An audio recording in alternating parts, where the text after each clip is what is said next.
Hello, YouTube. We're watching the fucking. Okay, wait. I can't go out swearing like this. Give me a second. Hey, YouTube, what's up? My YouTube friends, my brethrens. Can I call you by your first name? You can't call me by mine. You don't know me like that, but I know you. I can look into your soul. Anyway, today we're watching the video Why Anime in Latin America Looks Different and Better by Getting the Robot. Yeah, we're just learn a little bit of some I guess cultural history, for lack of a better term, about anime down in South America and all that fun stuff. Hope you guys enjoy. Go support the original video and the channel. They put out a lot of stuff out there, and yeah, you go show them that that love. That don't just use me as a substitute. Tell them my skeleton army, whatever. What do you guys want to call yourselves? I don't know. You decide. Yeah, I'm just being getting started since I forget how many months now, but this is my first week on YouTube at this point. But I rambled long enough. Let's get right to the video. Hope you enjoy. Let's do this. I think we can all agree that when it comes to classic anime, or at least classic crossover anime titles, there are five major series that defined a generation: Dragon Ball Z, Oh yeah, Sailor Moon, Pokemon, it counts, Cowboy Bebop, and Saint Seiya. Saint Seiya? Saint Seiya. Let me explain. Do you mean the the Knights of Zodiac? I think is what they called it in the U.S. Or oh my God, Zodiac Warriors. I never got into it, but I just remember the name Zodiac being in there.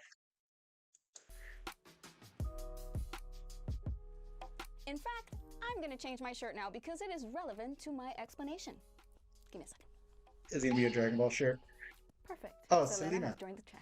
So here's the thing. If you've ever asked a Latin American anime fan what their favorite show is, you've probably heard something like this. Caballeros del Zodiaco was the greatest of all time. Pegasus was fantasy. Elevate cosmos. Hmm.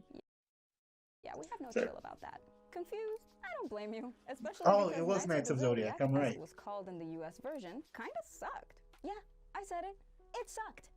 But that's because Knights of the Zodiac is completely different from Caballeros del Zodiaco. The Knights of the Zodiac in the US is just 32 super censored, hyper localized, edited to death, and double dubbed episodes. In other words, Wait, double dubs. actual trash fire. But Saint Seiya, or Caballeros del Zodiaco, the one with 114 episodes, 4 OVAs, and 4 animated feature films, not counting the 25th anniversary CGI film Legend of Sanctuary released in 2014 for those in Why the is it cute? comments who like to take note. That was the actual GOAT. Welcome to Anime in Latin America, where we have no That's problem true. They airing did get a lot more of the 114 titles, episodes of especially back in the ultra-violent, day. bloody I don't know combat. about In now, fact, but we embrace it. We will take your Japanese ah, export.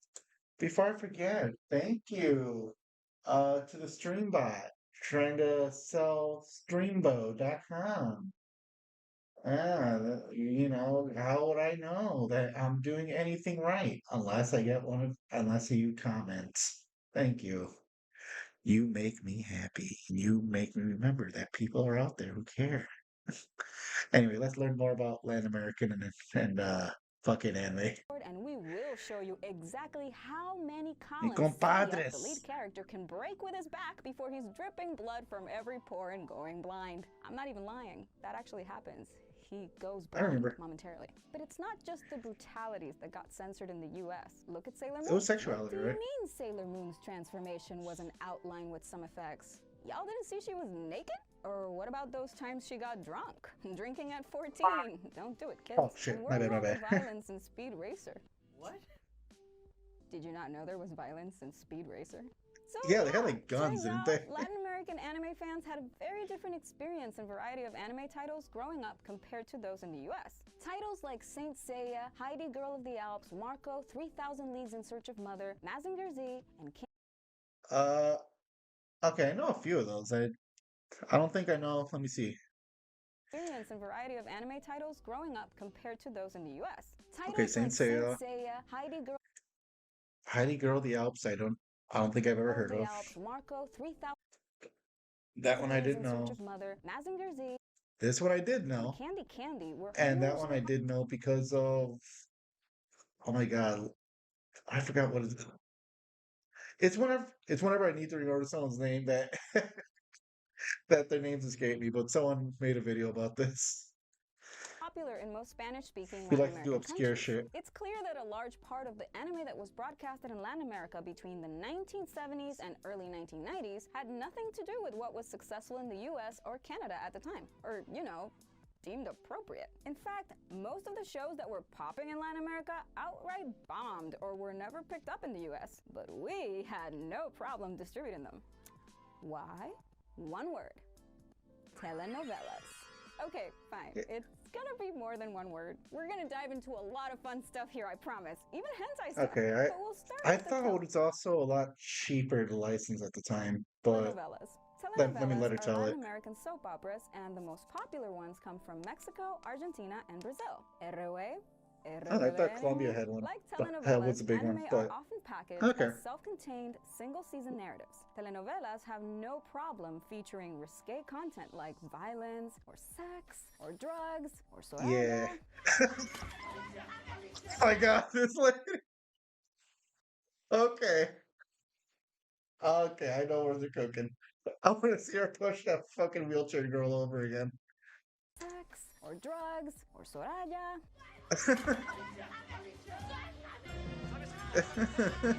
Damn. Soraya. Anime and telenovelas So, both yeah. use melodrama and common tropes to resonate with audiences, and both also developed similar production practices because of, and this is important, limited resources. The culture of telenovelas in Latin America meant that as an audience, we were already primed for super long, multi-episodic melodramatic arcs spread across seasons within a series. And violence just wasn't Yeah. a big thing. Considering a lot of Latin American countries were dealing with the real thing, just coming out of dictatorships, we were kind of like, it's reality, we're over it. Meanwhile, most cartoons in the Yeah. US didn't have an overarching plot that spanned many episodes, because their main function was to sell toys. But that wasn't the Yeah. purpose of anime or telenovelas in Latin America. Sure, It there was was a to toy sell market the in Latin show. America, but Yeah. not one sustained by original Latin American properties, because there was no money for that. And you know what they say, limited resources, desperate measures. Lack of funding was a real problem for Latin American production studios, and both telenovelas and anime were initially considered media meant for secondary markets, which is to say, media targeting often overlooked and undervalued audiences, aka women and children. And projects meant for secondary markets didn't get much cash, so telenovelas did what they Yeah. could. They recycled as much footage or as many assets as possible. And animation? It just wasn't considered relevant or important enough to warrant, well, any money. So it made more economic sense to bring licenses from other countries than to develop them. The TV networks had time slots to fill, you know? But this is Yeah. where the magic happened. Back in the 80s and 90s, Japan was eager to enter the United States media landscape and was willing to do anything for it, even if it meant that the product they were exporting wouldn't look the same. But at the time, the US thought that Japanese video games and animation were trivial and had little cultural value. To put it simply, anime was considered an inferior product. Meanwhile, with no funds to support original animation, but a hungry audience in need of content, anime became more economically accessible for Latin America. Japan's plan to break Yeah. into the US wasn't gaining much ground, so, they turned their attention to us and began showering us with titles. And we I I do remember that. Well, okay, I don't remember it completely, but I do know I saw a lot more shit in Spanish than I did in English. And then coming to America and like, when I, would come back to the US, like, as far as, a tourist in Mexico, and you're like, wow, these are Dragon Ball Z characters I've never seen before in my goddamn life. I'll be 10 years old and I'll be seeing characters from fucking Dragon Ball GT. You get what I'm saying? And then, like, over here, they're still, like, in the fucking Cell arc. I'll be like, wow, this bootleg has Goku in a blue jumper and a white belt. They must be foolish, not understanding that, yeah, later on they kind of change his design. I actually don't know why they changed it to a blue geek, but anyway, none the same, all the same. were thirsty, so we took them all. Even questionable titles like Professor Payne. told you there was Ah, going to be hentai. In fact, because we had yeah, so yeah, little you to did. cling to as a secondary market, anime ended up generating a very, Professor very Payne. devoted fan base. This was a breath of fresh I will not be looking that up as she talks. What are you talking about? share for Japan, which was going through some economic pains in the late 1990s. So companies like TMS Kyokuichi extended business into small Latin American countries, and anime slowly began getting more popular than American cartoons. Ironically, the anime and telenovela industries, which were both treated like second class back then, have grown substantially and are now heavily exported. Anime in particular entered into a period of mainstream acceptance and became an engine for multi-billion-dollar intellectual properties. And telenovelas now have worldwide adaptations and launch successful pop idol groups. So yeah, not bad. Eventually, the US caught up and started testing this anime thing. But that brought its own big issue: censorship. Let's start with the dubbing. And I don't want to dive too deep into censorship because we're actually making a video exclusively about anime censorship, but for this, I gotta bring it up. In case you didn't know, most Latin American anime dubs seem to possess completely different storylines than their English counterparts. Why would Japanese studios allow this? Remember how they were willing to do anything to get into the US market? Anime imported to the United States typically went through meticulous censorship and adaptation, completely changing character names, chopping up episodes, and digitally erasing moments of comedic nudity, violence, smoking, and alcohol consumption. Some early English dubs are completely different products than the originals, altered beyond recognition. In contrast, networks in Latin America preserved the show as is, maintaining important aspects of the Japanese culture, like the honorifics, the cultural references, and the names. This is due to the well-established translation, dubbing, and redistribution industries that have surfaced thanks to Latin America's long history as an import-dependent media market. Because again, no cash for original production. What's funny is I'm thinking about it, and yeah, not a lot of it. Your honorifics like Sama, Chan, Tan, and all that stuff. It could, I could see it definitely working because there's definitely like different phrases, say, to address an older person that you definitely like. You use usted instead of tú because where one of them is a lot more formal than like former and casual way of addressing a person. There's a lot of that in Spanish that I'm kind of just now realizing that would make it translate at least a lot easier into Spanish to understand that there is like again, a difference in the way of addressing someone than it would be in English. Okay, I can see that now. Like now that she's bringing it up, I'm like, oh yeah, that would work.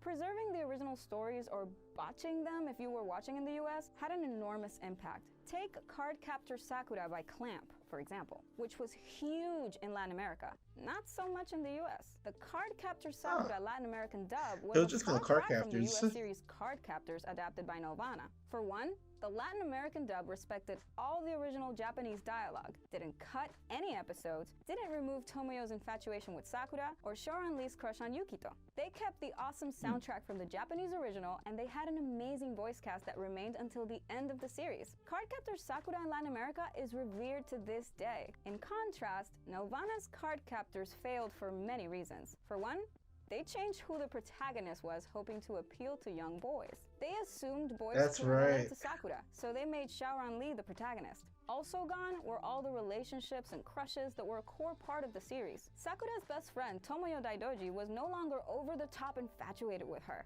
and Toya and Yukito's relationship was also completely edited out. I don't know why, they were just friends worthy of each other's grace. They even removed Shaoran and Sakura's They were just relationship because they roommates. assumed it wouldn't appeal to boys. So they were just co-workers? Where's my teddy bear scene, Nelvana? How does episode 1 of the Clear Card series even make sense without it? Or let's talk about Dragon Ball Z. Dragon Ball Z I haven't is watched Card practically a Captors since I was a religion kid, but that fucking opener is a banger to me.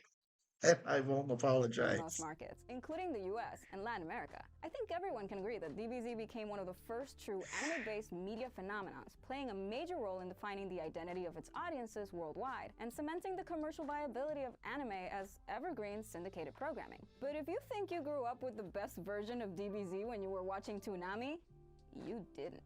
The English dub of Dragon Ball Z went through major cuts and edits in order to remove the violence. Ocean Productions took charge of paring down the violence. They're also responsible for changing Mr. Satan's name to Hercule, which they borrowed from the French dub, transforming beer into glasses of water or milk, but keeping the frothy top. Look, ma, I have a water mustache! Covering up Gohan's nakedness with well-placed foliage. Oh, and Goku didn't die. He just went to another dimension. A rare exception to butchered dub syndrome is Cowboy Bebop. It's one of the best English dubs, considered a classic with a that one, Big O, and Outlaw Star are the three that I would say are the, at least for that generation, for the best dubbing and being able to translate it all into English for a Western audience. Those are the ones that work the best, I think.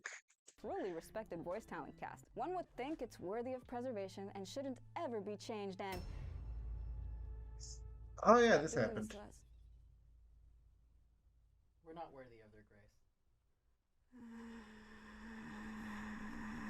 Cowboy Bebop might have dodged a bullet back in the day, and censorship might have not hurt DBZ too much in the US, but it played a major role in the failure of my personal favorite, Saint Seiya. Saint Seiya. Saint Seiya never took off in the US because Deke's Knights of the Zodiac cut much of the violence, colored all the blood blue and called it mystical energy, call it what it was, cowards, blue Gatorade, rewrote the entire script and only aired 32 episodes of the series. And let me go deeper because Saint Seiya's 32 of story was a 115 or whatever. nightmare. Saint It's Seiya fucking had insane. two different English dubs. One was the heavily edited Knights of the Zodiac dub from Deke on Oh, by Cartoon Network Deke. that lasted 40 episodes, but Of all the people they got Deke to do it? Jesus Christ. again, only released 32, Okay, and the I other wanna- was the uncut dub of the first Oh, 60 ADV. episodes from ADV Films. In their defense, Interesting. ADV wanted to continue their dub, but they couldn't go farther than the episodes Deke had sub-licensed to them. They did attempt to license the series outright after Deke's license expired, but unfortunately that didn't work out. It also didn't help that Cartoon Network released some episodes of the watered-down version of this series, which was from 1987 in 2003. One might say the art style felt a little outdated by then, perhaps. And it doesn't seem like things have improved when it comes to Saint Seiya's entry into the US. In December 2018, Netflix announced it would be releasing their take on the classic anime, now named Saint Seiya Knights of the Zodiac, but with a major change. Shun, a fan favorite male character who is peace-loving, sensitive, respectful, and soft-spoken, will now be a female. A because girl. according to the production team, representation? Girl power? Right, because, screw the female characters. Why bother giving them personalities like Athena, Sheena, Hilda, Marin? They had no one else, so clearly they had to just transform the one boy. Okay, look. Netflix, just couldn't you have left Shun alone? Leave the House of Aquarius alone. Hashtag what happens in Aquarius stays in Aquarius. Shun is not even my favorite, honestly. Like, that honor goes to Yoga and his ability to instantly shower me with diamonds. Because the attack was called Diamond Dust. Get it? Diamonds. Wow, Dory's not the only one who makes puns. But in short, I don't think changing Shun into a woman is a great Diamonds decision. are And there's not forever. enough time in this video for me to explain why that's a questionable choice to begin with, and why I don't agree with it personally. And Netflix's horrible adaptation track record is not really what this video is about either, but if it was, boy, do I have thoughts. Okay, I need to calm down. Moving on. You know who also suffered at the hands of US distributors? Sailor Moon. The first two seasons were produced by Deke, and dubbing studio Optimum Productions heavily censored the content. Entire episodes were cut out, names were changed, original music was written for the series. I mean, who could ever forget the iconic rock ballad, Power of Love? Okay, fine, I didn't mind the music that much, but characters' genders were changed. I see this as a trend, and just like Cardcaptor Sakura, the LGBTQIA+ content was cut. In the case of Michiru and Haruka, their relationship was infamously passed off as cousins. The best cousins ever. My God, how did you guys survive Utena? Quick fact, Inoki Films tried to call it Ursula's Kiss. No, not that Ursula. Luckily, Sailor Moon did not suffer the same fate in Latin America, though it was influenced by the Deke version when it came to names. Usagi was renamed Serena, Mamoru was Darien, and so forth. Overall, though, it went through very little censorship. Zoisite was still a woman in the Latin American dub, unfortunately, but only because the production team didn't have enough information about the character. Other than that, everything else remained intact. The Senshi deaths, the nude scenes, and Haruka and Michiro's relationship all remained. The Sailor Starlights still changed gender when they transform and were even given different voice actors in their male and female forms. And look, that's not to say that Latin America didn't commit its own dubbing anime crimes, like... Oh, there was Dragon Ball Kai, replacing Mario Castañeda. We hated that. It was censored and badly dubbed and... Wait... Okay, that was based on the Nicktoons English dub though, so... Oh, there was Rurouni Kenshin. They called Kaoru Hori. Kori? What was that? Oh, wait, that was because the dub from Spain aired in Latin America and that version was translating the US dub. Yeah, never mind, our dubs rule. But joking aside, we did have our own set of prejudices and limitations when it came to anime. Oh boy, it gets personal. When Pokemon became popular in Latin America, there was a lot of misinformation concerning the series, and some schools, like mine, went as far as calling it satanic, a gateway into perversion. I still can't convince my mom that Pikachu isn't a fluffy yellow avatar of the devil, not even with the voice of Ryan Reynolds. Oh, especially not with the voice of Ryan Reynolds. There are some irrevocable culture clashes, and plenty of titles were persecuted in the media and probably not given a fair chance. We wouldn't ban them, I mean, we still aired them. People just judged anyone who watched them. But the vilification of some popular titles created a very negative and dangerous stigma around anime fans that continues to this day. I still get called a freak, and it's such a pervasive label that the Hispanic version of otaku or weeb is actually freaky, derived from freak. So if you're thinking Latin America is some sort of anime fans utopia, know that it's definitely not.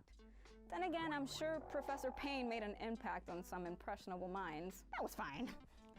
It's the cute talking pocket monsters that were a problem. We might have been prejudiced as hell, but at least when it came to censorship, well, we just didn't do it. I would have appreciated maybe a bit more curation when it came to just which anime Latin America took. I mean, I can't erase Professor Payne from my mind. Or as it was known in Spanish, sexo y violencia en las aulas. Sex and violence in the classrooms.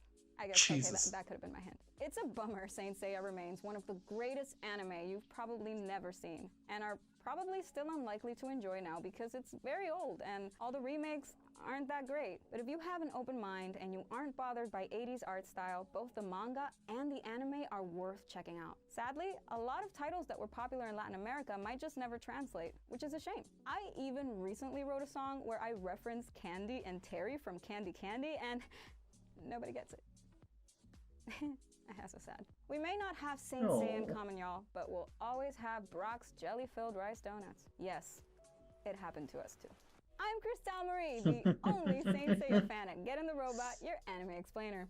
And hey, let us know which anime you feel deserves a better English adaptation. Or give us a shout out if you're part of the Latinx gang. We've even got a sister cousin channel in Spanish, Atomo Network, and I just did a video for Cardcaptor Sakura. You should check it out. Look at my cute avatar. You should totally like us and subscribe. Just saying. It looks like, oh my god, it looks like from holy shit. Utena. The clouds appreciate it. Revolutionary Girl Utena. They like us, don't you? Yeah.